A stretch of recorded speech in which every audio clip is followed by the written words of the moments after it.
He was born into a well-to-do family, but through a series of investments made with incredible foresight and willingness to risk it all, Fugger guided his family to become one of the richest and most influential in history. Here is how he did it.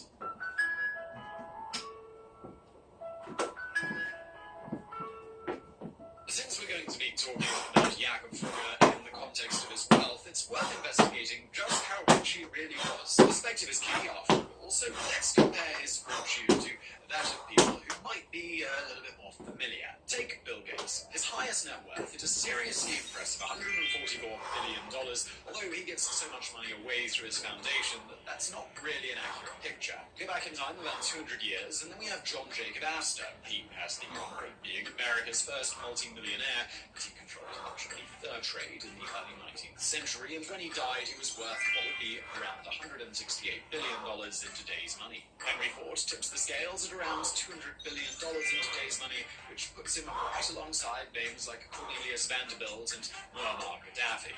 Rockefeller and Carnegie come somewhere in the middle of the $300 billion range. Fugger, well, he was richer than all of them.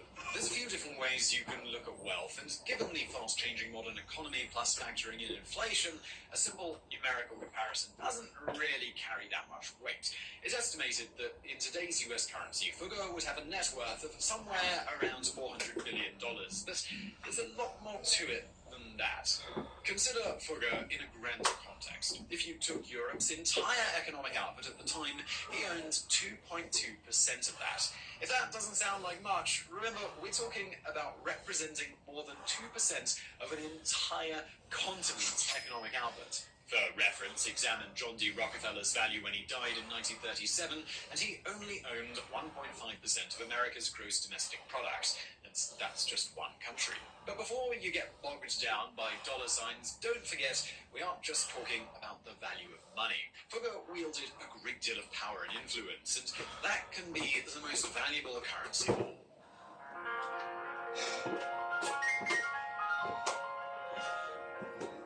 Jakob the Rich may have been the economic savant who catapulted the family fortune to newfound heights, but the Fugger fortune wasn't built on the shoulders of one man. There are a few others in the family that deserve an honourable mention. Jakob's grandfather, Hans, was born into a peasant family in southern Germany. By 1367, he had moved to Augsburg and made a few wise choices in the game of love. He married twice, and both of his wives were the daughters of masters in the Weavers' Guild. That's not to say he was a master weaver himself, though. Hans didn't weave at all.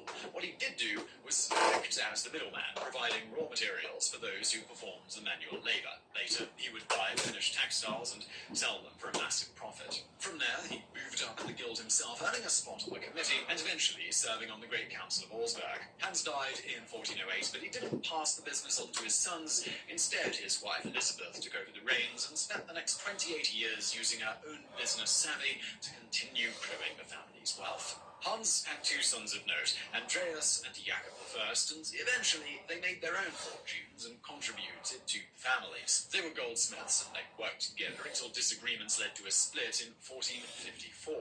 Even though Andreas had more immediate success, that branch of the family was bankrupt by 1499. Jakob, on the other hand, increased his wealth and standing. Slowly but surely, he married the daughter of a mint master, and they raised 7 sons, all while he grew his status as a member of the city's merchants' guild. 2 of his sons were groomed to take over the financial side of the business. The youngest, Jakob II, our future Jakob the Rich, was, like many youngest sons were, on his way to being educated for a place in the clergy. Jakob, also known as Jakob the Elder, died in 1469. For the next 28 years, once again, the business affairs weren't in the hands of any of the sons, but were managed by the deceased's wife, Barbara Basinger. She spent nearly 3 decades buying and selling, and when it came time to hand over control to the next generation, the family was already quite wealthy. It was Barbara who sent her youngest son off not just to ecclesiastical studies, but to learn banking and bookkeeping as well. Jakob II was just a teenager when he was sent off to Venice to learn the ins and outs of commerce in a major European city. By the time he came back, he'd learned skills that would serve him well. He studied not just principles of trading and commerce, but he also learned how to read, write, and speak multiple languages. He also mastered more obscure things like formulas for making conversions between various weights, measures, and currencies. And then there was accounting. The idea is common enough today, but at the time, German merchants still relied heavily on a haphazard system of receipts. Organization was rarely included as a part of a German merchant's job description, but things were quite different in Italy. There they had developed extensive systems of bookkeeping and accounting procedure that made it possible to stay on top of multinational companies and trade that spanned the length of the Silk Road. Jakob was going to need to know how to do all of it. But just before we get into him learning that, I want to take a moment to tell you about today's fantastic sponsor, Skillshare. Indeed, if you want to learn bookkeeping, the modern type, not the type that will help you run a company on the Silk Road, Skillshare have got you covered with their original course, Bookkeeping for Freelancers. Skillshare is an online learning community where millions come together to take the next step in their creative journey. Skillshare offers membership with meaning. They've got thousands of classes for creative and curious people, from topics from illustration to design to photography to video to freelance. And that is just scratching the surface. Skillshare offers classes designed for real life, so you can move your creative journey forward without putting life on hold.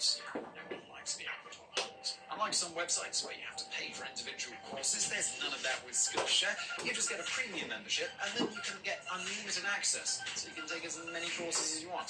I've previously mentioned some of the classes I've taken, but maybe you're into different things than me.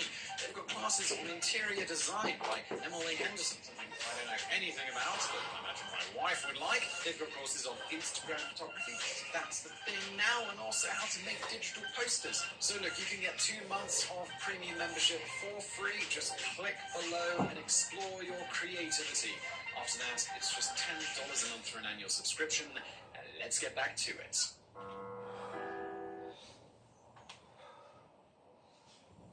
Where the heck is Alex? What's the matter, boss? I will never trust Alex anymore. He stabbed me in the back. Alex is always working hard as the vice president and the toilets in the company. Did he betray us and root for our opponent? No. He betrayed me and called dragons. We built an alliance. It was several years before Jakob returned to Germany, and by that time his older brother had already set up a firm of their own. It was called Ulrichfugger and Brothers, and Jakob had started out with a 29% ownership stake. He wasn't working with them for long when he witnessed a deal that made a lasting impact on him and taught him a very important lesson about the makings of a king. Ulrichfugger was approached by the Habsburg Emperor Frederick III. He was installed as Holy Roman Emperor in 1452, and his reign was both turbulent and historically significant. He dealt with a series of revolts and revolutions, as well as continued unrest on the eastern border of his kingdom. He was on the front lines of the long-running battle between the Ottoman Empire and Christian Europe, maintaining a firm relationship with the Church, but struggling to consolidate his territory into a unified power. One of the most important things he's still known for isn't necessarily what he did, but what he laid the groundwork for. In 1477, he made a deal to join his family with the Duke of Burgundy's via the marriage of his son to the daughter of Charles the Bold. Before the marriage could be agreed upon, though, Frederick needed to impress the Burgundians to prove his family's worthiness. With the coffers running dry, he turned to the Fuggers. Frederick III found himself in dire need of fine textiles, and that was precisely what the Fugger family did best. Jakob watched as his older brother made the deal. He would give the Holy Roman Emperor the fine silks and wool he needed to impress Charles, but he wanted something in return. This was a coat of arms bestowed upon all of the Fugger brothers. It doesn't sound like much, but for the family, it was a huge deal that allowed them to rise from just being well-to-do members of the merchant class to being a bona fide family of standing and clout. It was a win-win. The deal also helped Frederick to close on the marriage proposal, which in turn consolidated power and made Austria a force to be reckoned with. From all of this, Jakob learns that even kings would bend to the knee before money. Every haggle might come with some natural give or take, but careful negotiation could have a very far-reaching outcome indeed. In 1485, Jakob made his first solo deal. The 26-year-old was still working for his brothers when he headed off to Schwaz, Austria, with a desire to break into the mining industry. His brothers had given him full authority to make any business decisions he deemed appropriate, which turned out to be one of the better decisions that the family made. Jakob met with Sigismund, the Archduke of Austria and ruler of Tyrol. Prior to his valuation of these particular titles, Sigismund was a ward of his cousin, the aforementioned Emperor Frederick III. When he was given regency over Tyrol and several other territories, he was handed incredibly valuable lands, rich with silver mines. And while Sigismund may have been instrumental in promoting and growing his country's mining industry, he also liked to spend money as fast as it was being mined. His love of extravagance earned him the epithet rich in coin, but he wasn't always able to keep up with his spending. And this is where Jakob Fugger enters the picture. He had the extra cash that Sigismund so desperately needed, so they struck an intriguing deal. Jakob agreed to lend the Archduke a sizable sum, and in return the Fuggers would gain the rights to the area's silver mines. Money up front in return for the possibility of money in the future seems like a brilliant trade, so Sigismund took it in exchange for £1,000 of silver delivered over several instalments. He did, in fact, deliver the mined silver as promised, which wasn't always a guarantee. As an archduke, he could have just leveraged his own power and standing to decide he wasn't going to bother with repayment. Fortunately for the Fuggers, the delivery came in right on time, and Jakob was able to sell that same silver in Venice at a 50% markup. And that's what we call good business. The Fugger fortune didn't come from that £1,000 of silver, but that first deal did something else. It cemented a relationship between the Habsburg dynasty and the Fugger banking empire, because just 4 years later, Sigismund found himself in dire need of more help. This time, his trouble started with the outbreak of a border dispute between Innsbruck and Venice. Frankly, calling it a border dispute is putting it rather mildly. After noticing that the Venetian military was occupied in a fight with Turkish forces in Greece, Sigismund launched a modest opportunist attack, claiming a small Alpine town and extending the Austrian borders. It probably goes without saying that Venice wasn't terribly happy about this. They issued their response in no uncertain terms. Sigismund could either return the town and pay 100,000 florins in restitution for his bravado, or he could prepare for Venice to take back their town by force. Sigismund appealed to the family's regular financiers, but no one was willing to lend him the money. They refused not because of his military action, but because he had already managed to run up massive debts that he hadn't yet repaid. Desperate, he returned to Jakob Fugger. Where other bankers saw a risk, Jakob saw an opportunity. He agreed to lend Sigismund the money he needed, but the interest in the deal was going to be massive. The contract stated that the loan was going to be repaid with more silver from Sigismund's lines. All out of it was to be sold to the Fuggers at an almost unthinkable discount until the loan was repaid. The Fuggers could then turn around and sell that silver, and they stood to make what could safely be described as boatloads of cash. The deal wasn't without risks. Sigismund had already proven that he couldn't repay his regular bankers, and there was a very real possibility he would simply stop sending silver to the Fuggers. But Jakob had banked on the fact that this was a bridge Sigismund didn't want to burn, gambling that he would uphold his end of the deal in order to preserve the possibility of future partnerships. It was a little bit about honor and a lot about knowing he would need to borrow money again in the future, and it all came up rather shiny for Jakob. So shiny, in fact, that the Fuggers opened their first branch office in Tyrol, and it's important to stress that this was a gamble on more than just Sigismund's ability or desire to uphold his end of the bargain. Metallurgy had been a work in progress for thousands of years. The evolution of the ages of man are defined by advancements in the use of materials like bronze and iron, after all. At the time, Jakob was making deals for silver, but the corresponding smelting technologies had stalled. Starting around 1480, though, metallurgic advancements began happening in leaps and bounds. It was becoming much more economical to separate silver from other materials. In turn, the demand for silver, lead, mercury, and copper exploded.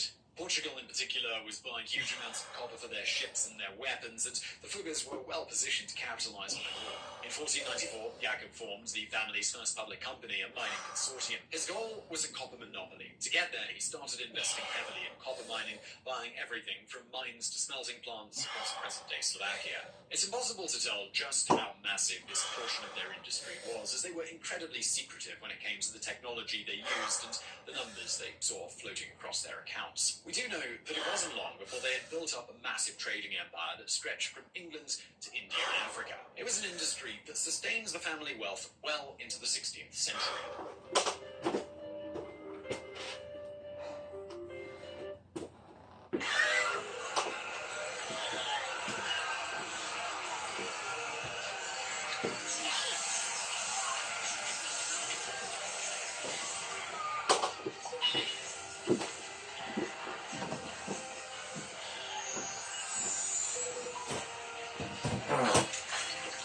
Oops.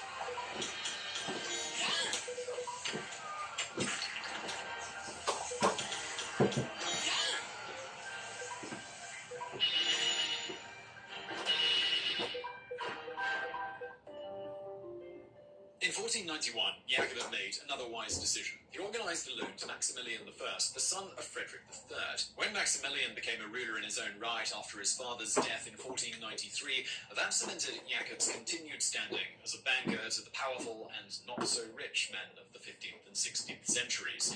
That, alongside the aforementioned investments into a burgeoning mining industry, meant that the Fugger family coffers were filling fast. Still, Jacob was always on the lookout for the next big deal. The trades came in faster and faster. By 1503, they had gotten into the lucrative spice trade. Only 5 years later, they were leasing mints in Rome, and among the coins they were in charge of minting were those of the Vatican. They kept that particular little side business until 1524, and here's where it's worth mentioning one endeavour in particular. In 1540, one of the most powerful positions in the church and in the political world became available. It was for the Archbishop of Mainz, a high-ranking position in Germany, second only to the Emperor himself. The Pope at the time was Leo X. And while that name might not sound particularly familiar, his birth name will. Giovanni de' Medici. His reign as Pope is still known as one of the most extravagant. He was known as a patron of the arts, and that's putting it politely. Elected to the papacy in 1513, at 37 years of age, he made it his mission to elevate the Vatican into something divine. In order to collect the enormous sum of money he needed to renovate the Holy City, he started doing some shady things that most devout Catholics absolutely didn't agree with, like selling holy positions within the church. The position of Archbishop of Mainz was one that was up for sale, and anyone who wanted to buy their way into the seat was going to have to pay up. How much? Well, adjusted for inflation, it would cost the equivalent of about $4.8 million in today's money. It was Albrecht of Hohenzollern who was determined to have it, and he turned to Jacob Fugger for financing. Jacob agreed, and he deposited the money right into the Pope's personal bank account, and, well, I guess you can at least admire the openness of it all. Albrecht got the position, but now he had a hefty loan that he needed to repay. And how on earth was he going to do that? Well, like most of Jacob's deals, it was complicated, and there were a few players in place. With the support of the Pope, Albrecht started selling indulgences, or get-out-of-jail-free cards for heaven. The idea was that anyone who was willing to make a sizable donation to the church would have their sins immediately erased and their way into heaven paved, presumably with the silver and copper from Jacob's mines. Perhaps to make the tale even more believable, the church arranged for the sale of indulgences while claiming that all the money was paying for some much-needed work on St. Peter's Basilica. In reality, half of the money went to the Pope and the rest went to Jacob. There were some major consequences, though. The sale of indulgences was so unthinkable to some Catholics that they decided it was worth breaking from the church over. Martin Luther's 95 Theses were kick-started by outrage over the selling of indulgences, eventually leading to the Protestant Reformation. That sequence of events is pretty much a perfect example of Jacob Fugger's influence. It may not be a name that everyone recognizes in the 21st century, but thanks to his financial support of powerful kings and clergymen across Europe, he completely rewrote world history.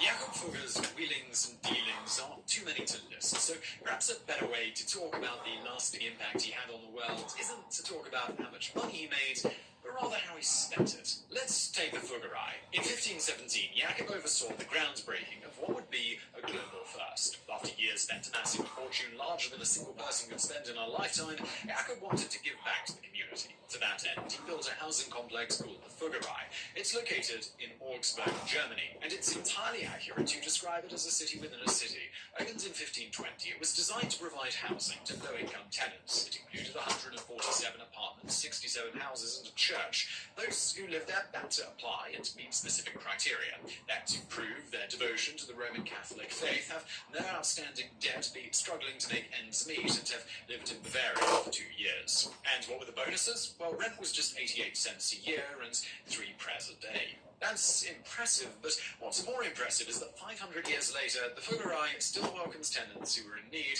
and the rent has remained absolutely unchanged. The effects that Jacob Fugger, and indeed the Fugger family, have on the world is impossible to trace, and there's some things that we only have time to mention in tidbit form.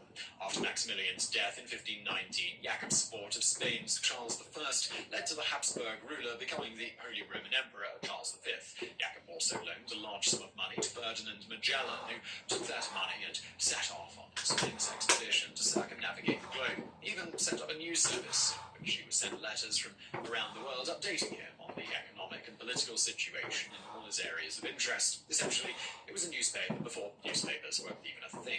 The end of the Fugger family came gradually.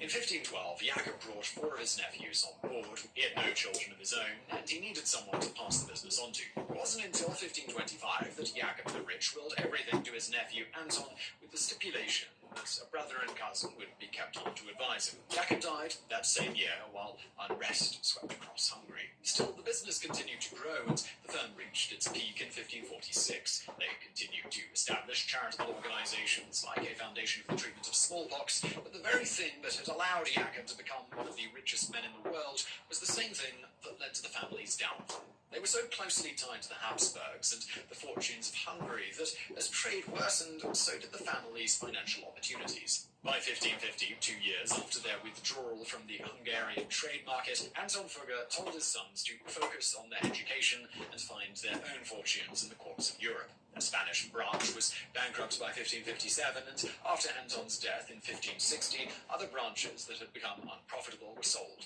Leases on mines were returned, the family withdrew from Spain, and in 1658, the firm was dissolved completely. It may have been the end of a dynasty, but the Fugger family influence has lasted much longer than their fortune. So I really hope you found that video interesting. If you did, please do hit that thumbs up button below. Don't forget to subscribe. Also check out our fantastic sponsor Skillshare. I'm going to link to them below. And thank you for watching.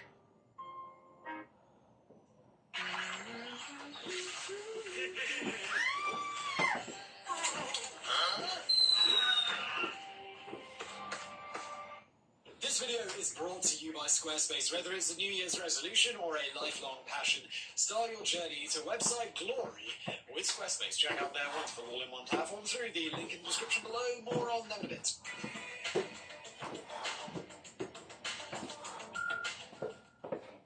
He's likely one of the 5 most significant human beings to have ever lived. Gaius Octavius, commonly known as Octavian, spent his entire life at the beating heart of Roman politics. The great-nephew of Julius Caesar, he first supported his famous relative in his campaigns of conquest, before later becoming the avenging angel who murdered Caesar's assassins. Elevated to leadership position in the Second Triumvirate, he then fought a war with Mark Antony and Cleopatra, a war that determined the very fate of Rome itself. Yet while that epic tale alone would be enough to fill any normal-length video, it was only a preamble to the real action, because it wouldn't be as Octavian that the boy's name went down in history, but as Augustus, the first and greatest Roman emperor.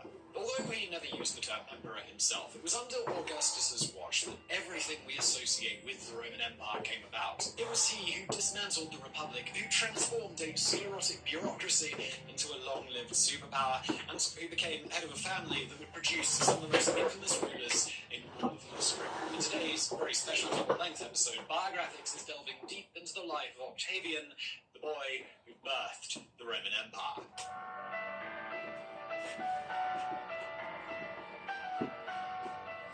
At the moment Gaius Octavius was born, on September the 23rd, 63 BC, it was into a world that was already on the verge of disappearing.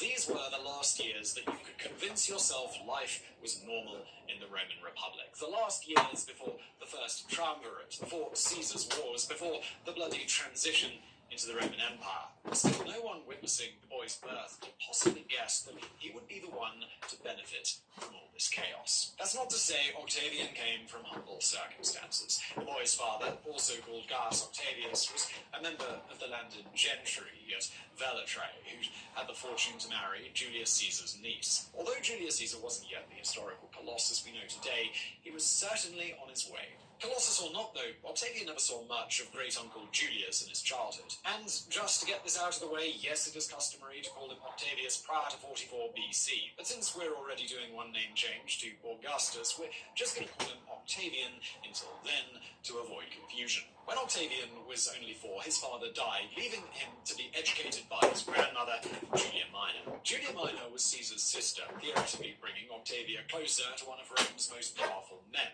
But only theoretically. Even if Caesar had paid much attention to the boy, it's doubtful he'd have liked what he saw.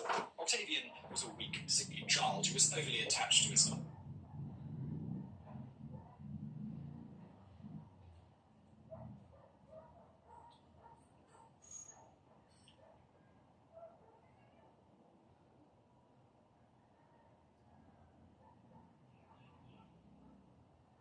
mother, all qualities the macho Roman sneered at. Yet even as a boy, Octavian showed a knack for making friends with people whose strengths he was lacking, people like the athletic, powerful Marcus Agrippa. But Octavian also had another secret quality, one which no one ever saw. The boy harboured an ambition that burned so bright it could outshine the sun.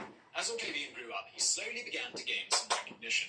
In 51 BC, Julia Minor died, and he was chosen to deliver the oration at her funeral. A few years later, he became a member of the board of priests, or pontifices, a hugely desirable position. But it would be the action of his great-uncle that brought Octavian to the heart of power. In 50 BC, the struggle for Rome was reaching its epic climax. On one side, the general Pompey and his supporters were trying to force Julius Caesar to give up governorship of Gaul. On the other, Caesar and Mark Antony were trying to force Pompey out of politics. It was the final act in the collapse of the First Triumvirate. When it was over, only one of the former comrades would be left standing. And, well, you already know who that's going to be. On January the 10th, 49 BC, Caesar marched his troops across a small stream known as the Rubicon and into history. The boundary between Cisalpine Gaul and Italy itself, the Rubicon was a big deal. Crossing it with an army automatically meant declaring war. It was this declaration that made Caesar's name. When Pompey got news of the invasion, he fled Italy, leaving Caesar to go chasing after him. In the following years of bloodshed, Octavian begged to be allowed to fight alongside his great-uncle. He was too young, too much of a child for military life. Nonetheless, two events did come out of the civil war that would transform Octavian's fortunes. The first was his friend Marcus Agrippa's brother being captured by Caesar in North Africa, fighting for the Pompeians. When Agrippa got the news, he begged Octavian to save his brother's life. Octavian duly asked Caesar to forgive the boy, and to everyone's surprise, Caesar agreed.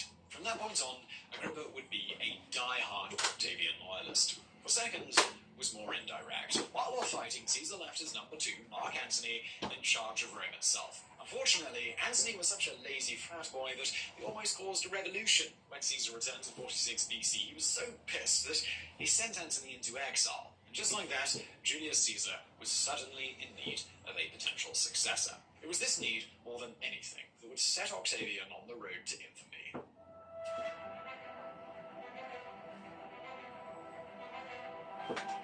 With Antony off sulking in Gaul, Octavian got to join Caesar on the triumphal procession for his African victory. But this was just a quick breather, because in 45 BC, old Julius galloped off again, this time to Hispania, to fight the sons of Pompey, Gnaeus, and Sextus. The plan was that young Octavian would go off with his great-uncle. Instead, the boy was forced to watch in horror as his body betrayed him. We mentioned earlier that Octavian was sickly, but maybe we need to take a moment here to emphasize just how sickly he was. All his life, he would be racked by illnesses that would put him out of action for months or even years, and left him stranded at death's door, just shy of crossing the threshold. It was one of these crippling illnesses that stopped him going with Caesar. But of course, nobody in Rome knew this. They all thought he was just a coward. This was a serious charge in ancient Rome, more damaging than it would be today. It left Octavian with no choice. Mustering the sort of willpower usually reserved for ultramarathons, Octavian forced his hurting body to leave his bed, to leave Rome, to ride out to Hispania, to meet his great-uncle. By the time he got there, the war was already won, but it still turned out to be a wise move. As Caesar noted, Octavian couldn't possibly have known the outcome when he set off, meaning there was every chance he'd ride into Hispania and be massacred by Pompey's sons. In other words, Caesar was saying, guys, it turns out my great-nephew is not a smuggling coward after all. How about that? The journey home was a mixed blessing for Octavian, though. At first, the boy, still only 18, got to ride in Caesar's carriage, which was a huge honour. But then Caesar decided to take a detour and patch things up with Mark Antony, and it was Antony who rode with Caesar the rest of the way home. Still, it seems Octavian had made a good impression. It would be during this journey that Caesar made the history-changing decision, which was real. 2,000-year-old spoiler alert here. It's not going to end well for Mark Antony. Back in Rome, Caesar handed Octavian a plum role as a powerful administrator to help him learn the ropes of politics. At the same time, Julius started acting more and more like an ancient king, a fact that was lost on absolutely nobody. Across 45 BC, he pushed the Senate into extending his term as dictator and pulled PR stunts like having laurel crowns secretly placed atop statues of him in the city. Come February 44 BC, the Senate had decided the only way to stop Caesar from literally becoming king was to assassinate him. Yet when the Ides of March finally came, Octavian would be around to witness it. That spring, he and Agrippa travelled to Albania in what's now Albania to complete their military studies. And there they were, on March the 15th, when Caesar's senators stabbed the dictator to death. Mark Antony, on the other hand, was in Rome. When the news broke, he fled the city, convinced that he would be next. Cicero uttered a famous phrase: "The Ides of March was a fine deed, but half done." He meant that no one had killed Antony. No one had travelled to Apollonia to murder Octavian. Instead, a confused Antony slunk back in late March and resumed his consulship. One of his first acts was to open Caesar's will. Reading the contents must have been like being drop-kicked in the nuts by Caesar's ghost. The will stipulated that Octavian would be posthumously adopted by Caesar. Not only that, the little boy would receive nearly all of his fortune. The moment Antony read these words marked the beginning of a rivalry between the old soldier and Octavian. A bitter, nasty rivalry that would shape Rome's future for generations. And it would only be over when one or both of the men was finally dead.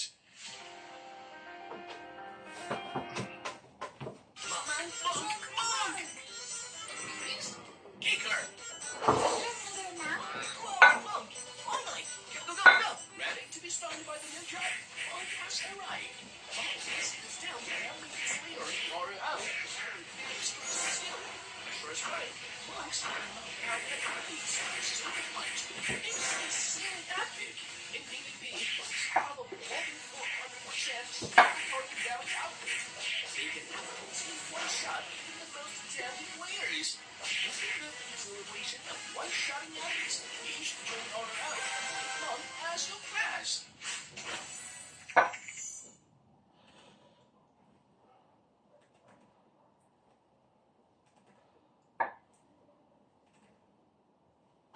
Bago tayo mag-start ng video tutorial para sa free earning app, meron akong legit na side hustle na i-share sa inyo. Alam niyo ba na hindi magandang i-save lahat ng pera sa bangko? Dahil habang tumataas yung inflation rate, bumababa naman yung value ng pera. Kaya dapat talaga meron tayong extra income or side hustle dahil umaasa tayo sa sahod, sakto or minsan kulang pa dahil sa taas ng mga bilihin. Please be quiet. Thank you. News of the Ides of March forced Octavian to make a life-changing decision. Should he return to Rome or simply flee into the night? As the impromptu council the boy held, almost everyone was like, dude, you should definitely run. These guys just killed your great-uncle.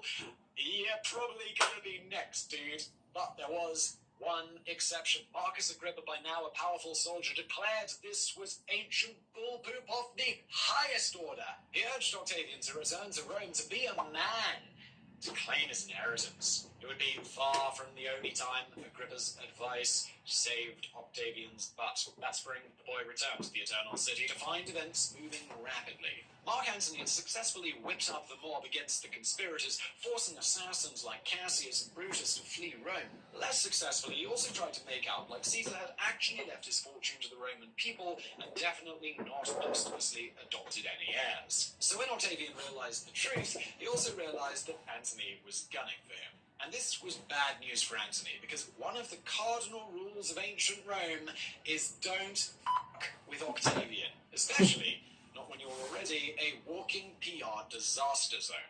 Antony's first major mistake was to try and make peace with the Senate, having riled up the mob.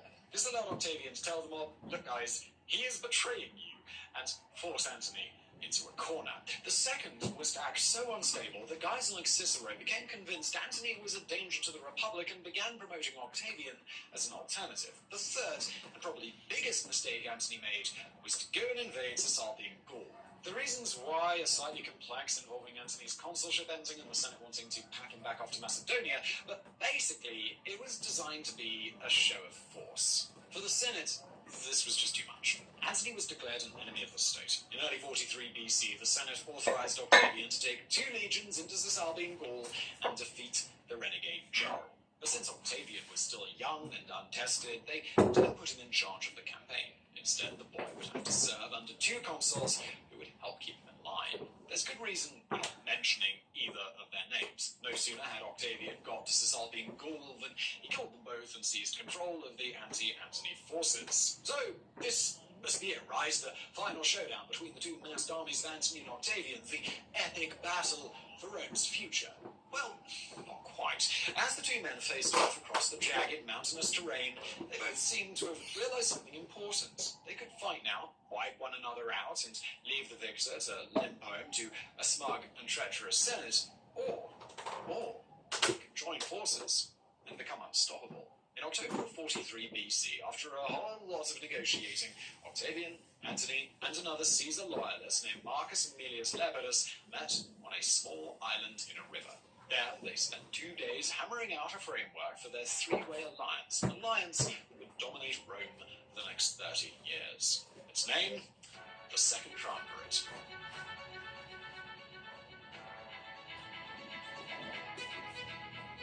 Amid the chaos of the Octavian-Antony showdown, the flight of Cassius and Brutus to the east had kind of been, well, maybe not forgotten, but certainly put to one side. But now the championship fight had been postponed, all eyes were back on the traitors. From its inception, the Second Triumvirate made tracking down the assassins its top priority. For that, they were going to need some money. The prescriptions of late 43 BC funded the coming war by randomly choosing 2,000 Roman citizens to forfeit their property and lives. But really, there was nothing random about it. Every single one of those 2,000 had pissed off either Octavian, Antony, or Lepidus. Lists of names were posted, and anyone on those lists could be murdered without consequence. In all, 300 senators bit the dust alongside nearly 2,000 from the equites class, middle-class Romans who owned land and had enough wealth to own their own armor and horses. Among the dead was Antony's old enemy and Octavian's friend Cicero, whose badass death involved showing his assassins his neck and declaring, "Get it right the first time." With the slaughter over, Octavian and Antony headed east to kill the traitors, leaving Lepidus in charge of Rome. The republic that Octavian and Antony temporarily left in 42 BC was one as fractured as it had ever been. Brutus and Cassius hadn't just fled east, they now basically were the east, controlling huge swaths of territory. At the same time, a much smaller force of Republicans commanded the seas. Among them was Pompey's son Sextus, who'd miraculously escaped the war in Hispania. Yet, despite the circling sharks, the Second Triumvirate was still strong. Strong enough that in September 42 BC, they tracked down Cassius and Brutus and forced a battle. Sadly for Octavian, it was yet another moment when his body gave out, leaving Antony the one to go marching out into battle and glory. Well, almost. Just like when he dragged himself to Hispania to be with Caesar, Octavian managed to pull this broken frame onto the battlefield to witness their triumph. Amusingly, the battle was actually a draw, but Cassius, watching from a hillside, could only see his own camp being captured, and assuming it lost, he committed suicide. The following month, Octavian and Antony likewise blew through Brutus's forces like some sort of divine wind. When Brutus ended his own life, Octavian removed his head and sent it back to Rome to be displayed before a statue of Caesar. In the wake of their victory, the triumvirs parted ways, with Octavian heading back to Rome while Antony stayed in the east. Before they parted, though, Octavian signed an agreement with his rival, one which effectively split the Republic in three. Most of the west, except Antony's base of Gaul, went to Octavian. Most of the east went to Antony, and whatever crappy bits no one wanted were sort of chucked to Lepidus. Well, that's in theory, at least. In reality, the Republic was actually divided between four. Over in Sicily, Sextus Pompey was having the time of his life, establishing his own kingdom and blockading Rome's ports. When Octavian made it back to Rome, it wasn't to parade around in triumph, but to deal with the massive headache caused by food shortages and riots. He also had to deal with demobilizing his own troops, which involved confiscating land for them to live on, which triggered yet more riots. And all the while, Antony was off swanning around the east, looking like the great hero in always fancied himself as. At this stage, if you're an outside observer, you'd probably have assumed Octavian was the weak link here. In a modern world context, his polls would be slumping. SNL would have hired a Baldwin brother to impersonate him, to be repeatedly committing PR blunders. Like that time he held a banquet during a famine. But, as our era has repeatedly shown, polls can be wrong. In 41 BC, Octavian might have looked like he was on the ropes, but in reality, he was now only a decade away from becoming the most powerful man on Earth. Unfortunately for you, it doesn't take 10 years if you want to make a great website. With today's sponsor, Squarespace, you'll feel more like 10 seconds. Look, it's the new year, so whatever that thing you're thinking about doing is, well, it's time to do it with Squarespace. Squarespace is the platform to use if you want to get started on that web project you're thinking about. Are you looking to get like bam, use one of their quick, beautiful templates to make a website that is fresh for you. So that you can go down the box, it's easy. Or maybe you're a person who's a bit more hands-on. You've got opinions about how you want things to look. Well, customize that template however you want, or start from scratch. Also, you've made your website. There's no updates, there's no patches, there's no technical BS to worry about. Once you're done setting up your website, tinkering with the design of your sewing clients, there are also a whole load of other features that Squarespace provides so that your website can thrive. Email templates, patronage modules, social integrations, member-only areas, analytics, commercial options. Do I need to go on? Well, I will. 24/7 support. Look, I've been partners with Squarespace for a long time, even longer than people in this video. And I will say that I made a website for one of my other channels, Mega Projects, using Squarespace. You can find it at megaprojects.net. I had no design skills, no web skills whatsoever. It was so easy. I just made this. I think it's simple, but it's a great looking website using Squarespace, megaprojects.net, if you want to check it out. So when you're ready to get started on that next project of yours, big or small, do it with Squarespace. Go to squarespace.com for a free trial. When you're ready to launch, go to squarespace.com/biographics to get 10% off the first purchase of a website or a domain. Let's get back to the morning with Deborah.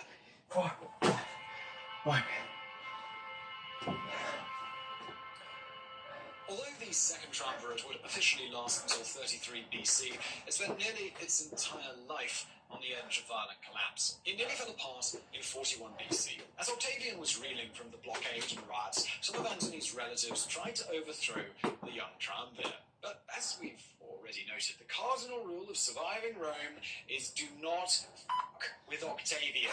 The boy and Agrippa crushed the rebels. Afterward, Octavian marched north and swiped Antony's province of Gaul. For Antony, this was like Octavian had just kicked his way into his house, pissed on his PlayStation 5 and molested his mother. The general was livid, so livid he tried to ally with Sextus Pompey to finish the boy off. So Octavian got the drop on him, actually marrying Sextus's aunt Scribonia to win him over. And while we're probably not going to mention Scribonia again in this video, just know that she was far from a historical note. One of her great-grandsons would become Emperor Caligula, while her great-great-grandson would be Emperor Nero. Bad for a two-line side character. Anyway, the upshot of all of this was that Antony flew off Capitol and laid siege to Rome, and Octavian came out to fight him. But by now, everyone was so fed up with all of this civil warring that both of their legions refused to do battle. They basically just said, we're kind of tired, guys. Just figure it out yourselves, alright? So once again, a final battle between the two great rivals was averted. Instead, Antony let Octavian take back Gaul, Antony married their sister, Octavia. That done, the triumvirate negotiated peace with Sextus, and the moment it was freed, Octavian divorced hell poor old Scribonia. On the exact same day, she gave birth to his daughter, Julia, and shacked up instead with Livia Drusilla. Since Livia already had a child at this stage, and that child was the future Emperor Tiberius, this would turn out to be a fateful marriage. After that, it was right back to scheming and warring. As Antony headed back east, Octavian tried his best to finally defeat Sextus. But while he might have been cunning, he simply didn't have the tactical skills. Sextus ran, or should we say, sailed rings around him, culminating in a 38 BC naval battle that nearly killed the boy. In the midst of war, the triumvirate's first term expired, and Antony demanded they trade 120 of his ships for 4 of Octavian's legions to keep the deal alive. Octavian, being Octavian, was all like, yeah, sure thing, dude, and took Antony's ships and then refused to send him any legions, presumably, or well, laughing his ass off. But what could Antony do? By 36 BC, Octavian's fortunes were already turning. His forces under Marcus Agrippa defeated Sextus that year, ending Octavian's last challenge to power.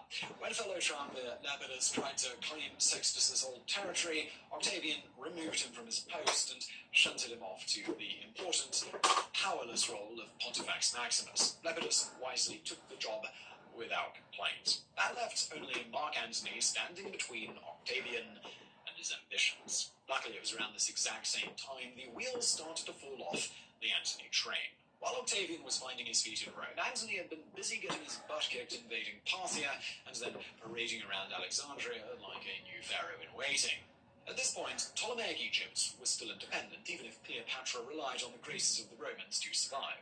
But once Antony shacked up with the queen, he started doing stuff like declaring her son Caesarion, the offspring of Cleopatra's time with Julius Caesar, King of Kings. From a Roman perspective, this was the screw-up to end all scripts. Antony was trying to kneecap Octavian's claim to being Caesar's only heir, but the impression he gave off was of someone about to hand half of Rome to a bunch of Egyptian pigs. It was beyond stupid. Now all Octavian had to do was not make any mistakes of his own, and the people would, by default, rally behind him.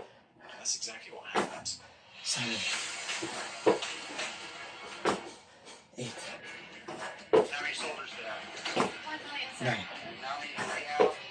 15,000. What about the Hydrates that we captured yesterday? Not captured yet. 2, The Hydra is one of the most powerful behemoths at the game, so it'll take some time. 3, I need 2 more hours. How difficult is this? Over the next few years, Octavian concentrated on shoring up support, throwing public gains while simultaneously spreading propaganda about Antony going native. While Antony tried to fire back, claiming Octavian only became Caesar's heir after seducing the old man, he simply wasn't very good at this game. When the triumvirate's second term expired at the end of 33 BC, it was Octavian who made a big song and dance about voluntarily giving up power, leaving Antony looking like the evil tyrant unwilling to relinquish control. Of course, Octavian didn't actually give up anything more than a title. He still wielded power like a dictator, causing a third of the Senate to leave Rome and join Antony in Alexandria. But it was the public perception that really mattered, and Octavian was a master of the dark arts of ancient PR. The climax to the now ex-triumvir's war of words came in 32 BC. That year, Antony divorced Octavian's sister, an outrageous act of disrespect. In response, Octavian stormed into the sacred temple where Antony's will was held and removed it. It was a crazy move. To disrespect a temple could have sent Octavian's stock plummeting. But then Octavian read the will and realized his gamble had paid off. Antony had bequeathed the entire east of the Republic to the non-Roman Queen Cleopatra, an act of treason. It was the death knell of Antony's support in Rome. Soon after, the Senate authorized Octavian to go to war. But in the end, it would be Octavian who destroyed Antony. It would be Antony's own bone-headed stupidity. Although Antony set off to fight at the head of a vast fleet, he was too scared to just go charging in and invade Italy. So he hunkered his troops down in a bay on the Ionian Sea, a bay which Marcus Agrippa then blockaded on behalf of Octavian, trapping Antony in a miserable siege. Over the next few months, Agrippa's blockade starved Antony, as in they literally starved him. Many of his men died of malnutrition. At the same time, Octavian funneled troops overland to cut off Antony's escape. Finally, on September the 2nd, 31 BC, a weak and desperate Antony tried to smash the block. Father, thank you for today. And thank you for everyone who happens upon this video. Bless them. Bless their families. Let them know that you love them. And let them know your goodness. Let them know your goodness, Lord. In Jesus' name, amen.